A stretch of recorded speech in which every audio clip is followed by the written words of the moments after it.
High command ಅಂಗಳದಲ್ಲಿ ನಾಯಕತ್ವದ fight ಜೋರಾಗಿ ನಡೀತಾ ಇದೆ. ಡಿಸಿಎಂ ಡಿಕೆ ಶಿವಕುಮಾರ್ ಒಂದ್ ಕಡೆ ರಾಹುಲ್ ಗಾಂಧಿ ಅವರನ್ನ ವಿಶ್ವಾಸಕ್ಕೆ ಪಡೆದ್ರ ಅನ್ನೋ ಪ್ರಶ್ನೆ ಮೂಡ್ತಾ ಇದೆ. ಒಂದೇ ಈ 100 ಕಾಂಗ್ರೆಸ್ ಕಚೇರಿಗಳನ್ನ ಏಕಕಾಲದಲ್ಲಿ ಗುದ್ದಲಿ ಪೂಜೆಯನ್ನ ಮಾಡಬೇಕು ಅಂತ ಈಗಾಗಲೇ ಡಿಸಿಎಂ ಡಿಕೆ ಶಿವಕುಮಾರ್ ಅವರು ನಿರ್ಧಾರವನ್ನ ಮಾಡಿದ್ದಾರೆ. ಡಿಕೆಶಿ ಕನಸಿಗೆ ಸಾಥ್ ನೀಡಲು ರಾಹುಲ್ ಗಾಂಧಿ ಒಪ್ಪಿಗೆ ಸಿಗ್ತಾ ನವೆಂಬರ್ 20ಕ್ಕೆ ಬೆಂಗಳೂರಿಗೆ ರಾಹುಲ್ ಗಾಂಧಿ ಬರ್ತಾರೆ. ಕಚೇರಿ ಶಂಕುಸ್ಥಾಪನೆ ಮೂಲಕ ಡಿಕೆಶಿ ಪಕ್ಷ ನಿಷ್ಠೆ ದಾಳವನ್ನ ಹೂಡಿದ್ದಾರೆ. ದೆಹಲಿಯಲ್ಲೇ ಕುಳಿತುಕೊಂಡು DCM DK Shivakumar mega plan ಅನ್ನು ಮಾಡ್ತಾ ಇದ್ದಾರೆ. ನವೆಂಬರ್ 20ಕ್ಕೆ ಬೆಂಗಳೂರಿಗೆ ರಾಹುಲ್ ಗಾಂಧಿ ಆಗಮಿಸಲಿದ್ದಾರೆ. ಕಚೇರಿ ಶಂಕುಸ್ಥಾಪನೆ ಮೂಲಕ ಡಿಕೆಶಿ ಪಕ್ಷ ನಿಷ್ಠೆ ದಾಳವನ್ನ ಬಳಸ್ತಾ ಇದ್ದಾರೆ. 100 ಕಾಂಗ್ರೆಸ್ ಕಚೇರಿಗೆ ಒಂದೇ ಬಾರಿಗೆ ಗುದ್ದಲಿ ಪೂಜೆಯನ್ನ ಮಾಡಬೇಕು ಅಂತ, ಅದು ರಾಹುಲ್ ಗಾಂಧಿ ಅವರಿಂದ. ಹೀಗಾಗಿ ಹೈಕಮಾಂಡ್ಗಳಲ್ಲಿ ನಾಯಕತ್ವದ ಫೈಟ್ ಬಹಳ ದೊಡ್ಡ ಮಟ್ಟದಲ್ಲಿ ಜೋರಾಗಿ ನಡೀತಾ ಇದೆ. ಈ ಬೆನ್ನಲ್ಲೇ ರಾಹುಲ್ ಗಾಂಧಿ ಅವರನ್ನು ವಿಶ್ವಾಸಕ್ಕೆ ಪಡೆದು ಈ 100 ಕಾಂಗ್ರೆಸ್ ಕಚೇರಿಗಳನ್ನು ಒಂದೇ ಬಾರಿಗೆ ಗುದ್ದಲಿ ಪೂಜೆಯನ್ನ ಮಾಡಬೇಕು ಅಂತ, ಅದು ರಾಹುಲ್ ಗಾಂಧಿ ಅವರ ನೇತೃತ್ವದಲ್ಲಿ ನವೆಂಬರ್ 20ಕ್ಕೆ ಬೆಂಗಳೂರಿಗೆ ರಾಹುಲ್ ಗಾಂಧಿ ಅವರು ಆಗಮಿಸಲಿದ್ದಾರೆ. ಹೀಗಾಗಿ ಡಿಸಿಎಂ ಡಿಕೆ ಶಿವಕುಮಾರ್ ಹೈಕಮಾಂಡ್ ಅಲ್ಲಿ ದೆಹಲಿಯಲ್ಲಿ ಕುಳಿತು ಅಲ್ಲೇ ಮೆಗಾ ಪ್ಲಾನ್ ಅನ್ನು ರೂಪಿಸ್ತಾ ಇದ್ದಾರೆ. ಹೈಕಮಾಂಡ್ ನಾಯಕರನ್ನ ವಿಶ್ವಾಸಕ್ಕೆ ಪಡೆದು ಡಿಸಿಎಂ ಡಿಕೆ ಶಿವಕುಮಾರ್ ಅವರ ಕನಸಿನ ಯೋಜನೆ ಇದು. 100 ಕಾಂಗ್ರೆಸ್ ಕಚೇರಿಯನ್ನ ರಾಜ್ಯದಲ್ಲಿ ಉದ್ಘಾಟನೆ ಮಾಡಬೇಕು, ಅದಕ್ಕೆ ಶಂಕುಸ್ಥಾಪನೆಯನ್ನ ಮಾಡಬೇಕು, ಅದು ರಾಹುಲ್ ಗಾಂಧಿ ಅವರಿಂದ ಗುದ್ದಲಿ ಪೂಜೆಯನ್ನ ಮಾಡಬೇಕು ಅನ್ನೋದು ಡಿಕೆ ಶಿವಕುಮಾರ್ ಅವರ ಕನಸು. ಹೀಗಾಗಿ ಹೈಕಮಾಂಡ್ ನಾಯಕರನ್ನ ಭೇಟಿ ಮಾಡಿ ಅಲ್ಲಿ ರಾಹುಲ್ ಗಾಂಧಿ ಅವರನ್ನ ವಿಶ್ವಾಸಕ್ಕೆ ತೆಗೆದುಕೊಳ್ಳುವ ಎಲ್ಲ ಪ್ರಯತ್ನವನ್ನ ಮಾಡ್ತಾ ಇದ್ದಾರೆ. ವಿಚಾರಕ್ಕೆ ಸಂಬಂಧಪಟ್ಟಂತೆ ನಮ್ಮ ಪ್ರತಿನಿಧಿ ಬಸವರಾಜ್ ನಮ್ಮ ಜೊತೆ ನೇರ ಸಂಪರ್ಕದಲ್ಲಿದ್ದಾರೆ. ಬಸವರಾಜ್, ಇದೀಗ ಒಂದ್ ಕಡೆ ಹೈಕಮಾಂಡ್ ಮಟ್ಟದಲ್ಲಿ ದೊಡ್ಡ ಮಟ್ಟದಲ್ಲಿ ನಾಯಕತ್ವ ಫೈಟ್ ಜೋರಾಗಿ ನಡೀತಾ ಇದೆ. ಅದರ ಮಧ್ಯೆ ಇದೀಗ ರಾಹುಲ್ ಗಾಂಧಿ ಅವರನ್ನು ವಿಶ್ವಾಸಕ್ಕೆ ತೆಗೆದುಕೊಂಡು 100 ಕಾಂಗ್ರೆಸ್ ಕಚೇರಿಗಳನ್ನ ಗುದ್ದಲಿ ಪೂಜೆನ ಇವರ ಒಂದು ನೇತೃತ್ವದಲ್ಲಿ ಮಾಡಿಸಬೇಕು ಅನ್ನೋ ಒಂದು ತೀರ್ಮಾನವನ್ನ ಮಾಡಿದ್ದಾರೆ. ಸದ್ಯಕ್ಕೆ ಏನ್ ಡೀಟೇಲ್ಸ್ ಇದೆ ಅಂತ?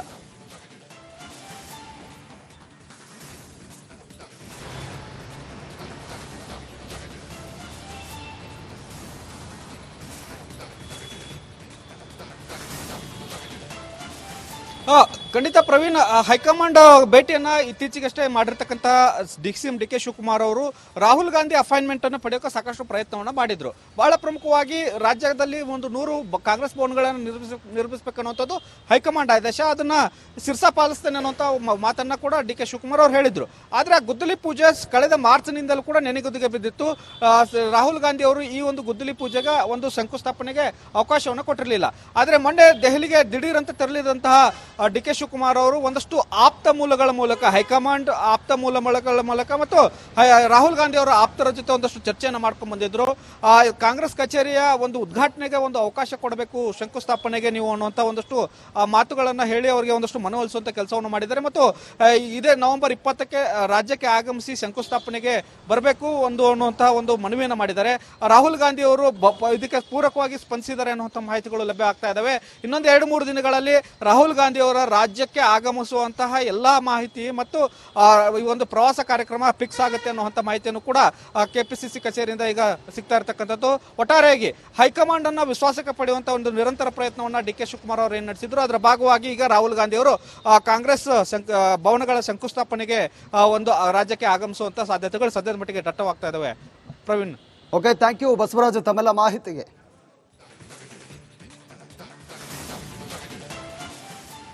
ಡಿಕೆಶಿ ಸಿಎಂ ಆದ್ರೆ ಕಾಂಗ್ರೆಸ್ ಕಚೇರಿಗೆ ಬೀಗ ವಿಚಾರಕ್ಕೆ ಸಂಬಂಧಪಟ್ಟಂತೆ ಕೆಎನ್ ರಾಜಣ್ಣ ಏನು ಮಾತನಾಡಿದ್ರು, ಡಿಕೆ ಸುರೇಶ್ ಇದಕ್ಕೆ ತಿರುಗೇಟು ಕೊಟ್ಟಿದ್ದಾರೆ. ರಾಜಣ್ಣ ಹೇಳಿಕೆಯನ್ನ ಹೈಕಮಾಂಡ್ ಗಮನಿಸುತ್ತೆ, ಅವರು ಹಿರಿಯರಿದ್ದಾರೆ, ಅವರ ಅಭಿಪ್ರಾಯ ಹೇಳಿದ್ದಾರೆ, ಹೈಕಮಾಂಡ್ ನಾಯಕರು ತೀರ್ಮಾನ ಮಾಡ್ತಾರೆ ಅಂತ ಬೆಂಗಳೂರಿನಲ್ಲಿ ಮಾಜಿ ಸಂಸದ ಡಿಕೆ ಸುರೇಶ್ ಹೇಳಿಕೆ ಕೊಟ್ಟಿದ್ದಾರೆ.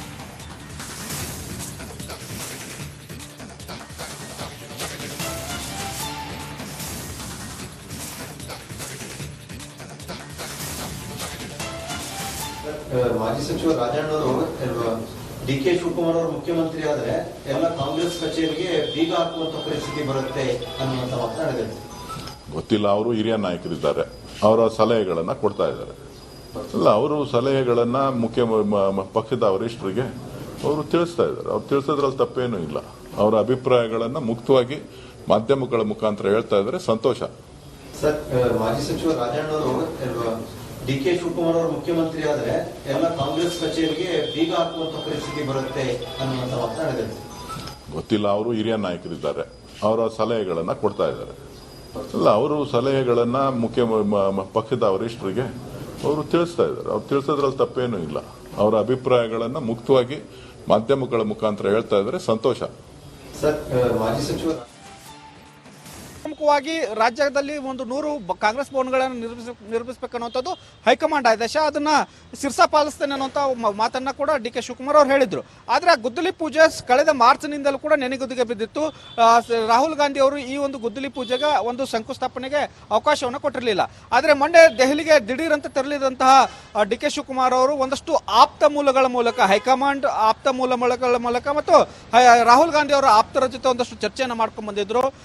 ಕಾಂಗ್ರೆಸ್ ಕಚೇರಿಯ ಒಂದು ಉದ್ಘಾಟನೆಗೆ ಒಂದು ಅವಕಾಶ ಕೊಡಬೇಕು, ಶಂಕುಸ್ಥಾಪನೆಗೆ ನೀವು ಅನ್ನುವಂಥ ಒಂದಷ್ಟು ಮಾತುಗಳನ್ನು ಹೇಳಿ ಅವರಿಗೆ ಒಂದಷ್ಟು ಮನವೊಲಿಸುವಂಥ ಕೆಲಸವನ್ನು ಮಾಡಿದ್ದಾರೆ. ಮತ್ತು ಇದೇ ನವೆಂಬರ್ 20ಕ್ಕೆ ರಾಜ್ಯಕ್ಕೆ ಆಗಮಿಸಿ ಶಂಕುಸ್ಥಾಪನೆಗೆ ಬರಬೇಕು ಅನ್ನುವಂತಹ ಒಂದು ಮನವಿಯನ್ನು ಮಾಡಿದ್ದಾರೆ. ರಾಹುಲ್ ಗಾಂಧಿ ಅವರು ಇದಕ್ಕೆ ಪೂರಕವಾಗಿ ಸ್ಪಂದಿಸಿದ್ದಾರೆ ಅನ್ನುವಂಥ ಮಾಹಿತಿಗಳು ಲಭ್ಯ ಆಗ್ತಾ ಇದ್ದಾವೆ. ಇನ್ನೊಂದು 2-3 ದಿನಗಳಲ್ಲಿ ರಾಹುಲ್ ಗಾಂಧಿ ಅವರ ರಾಜ್ಯಕ್ಕೆ ಆಗಮಿಸುವಂತಹ ಎಲ್ಲಾ ಮಾಹಿತಿ ಮತ್ತು ಈ ಒಂದು ಪ್ರವಾಸ ಕಾರ್ಯಕ್ರಮ ಫಿಕ್ಸ್ ಆಗುತ್ತೆ ಅನ್ನುವಂಥ ಮಾಹಿತಿಯನ್ನು ಕೂಡ ಕೆಪಿಸಿಸಿ ಕಚೇರಿಯಿಂದ ಈಗ ಸಿಗ್ತಾ ಇರತಕ್ಕಂಥದ್ದು. ಒಟ್ಟಾರೆಯಾಗಿ ಹೈಕಮಾಂಡ್ ಅನ್ನ ವಿಶ್ವಾಸಕ್ಕೆ ಪಡೆಯುವಂತಹ ಒಂದು ನಿರಂತರ ಪ್ರಯತ್ನವನ್ನ ಡಿ ಕೆ ಶಿವಕುಮಾರ್ ಅವರು ಏನ್ ನಡೆಸಿದ್ರು, ಅದರ ಭಾಗವಾಗಿ ಈಗ ರಾಹುಲ್ ಗಾಂಧಿ ಅವರು ಕಾಂಗ್ರೆಸ್ ಭವನಗಳ ಶಂಕುಸ್ಥಾಪನೆಗೆ ಒಂದು ರಾಜ್ಯಕ್ಕೆ ಆಗಮಿಸುವಂತಹ ಸಾಧ್ಯತೆಗಳು ಸದ್ಯದ ಮಟ್ಟಿಗೆ ದಟ್ಟವಾಗ್ತಾ ಇದಾವೆ. Praveen. Okay, thank you Basavaraj ತಮ್ಮೆಲ್ಲ ಮಾಹಿತಿಗೆ.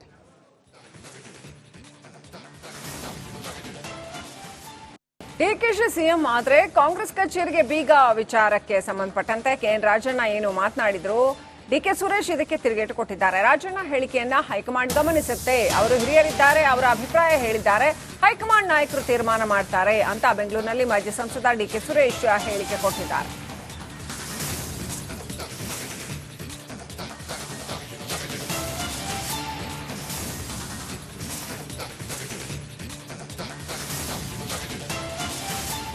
ಮಾಜಿ ಸಚಿವ ರಾಜಣ್ಣವರು ಡಿ ಕೆ ಶಿವಕುಮಾರ್ ಅವರು ಮುಖ್ಯಮಂತ್ರಿ ಆದ್ರೆ ಎಲ್ಲ ಕಾಂಗ್ರೆಸ್ ಕಚೇರಿಗೆ ಬೀಗ ಹಾಕುವಂತ ಪರಿಸ್ಥಿತಿ ಬರುತ್ತೆ ಅನ್ನುವಂತ ಮಾತನಾಡಿದ್ದಾರೆ.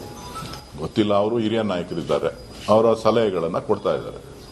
ಅಲ್ಲ, ಅವರು ಸಲಹೆಗಳನ್ನ ಪಕ್ಷದ ವರಿಷ್ಠರಿಗೆ ಅವರು ತಿಳಿಸ್ತಾ ಇದ್ದಾರೆ. ಅವ್ರು ತಿಳಿಸೋದ್ರಲ್ಲಿ ತಪ್ಪೇನೂ ಇಲ್ಲ. ಅವರ ಅಭಿಪ್ರಾಯಗಳನ್ನ ಮುಕ್ತವಾಗಿ ಮಾಧ್ಯಮಗಳ ಮುಖಾಂತರ ಹೇಳ್ತಾ ಇದ್ದಾರೆ, ಸಂತೋಷ.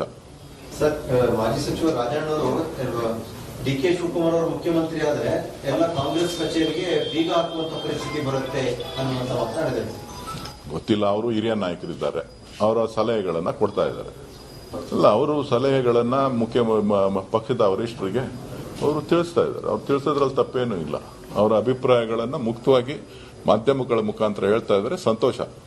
ಸರ್, ಮಾಜಿ ಸಚಿವ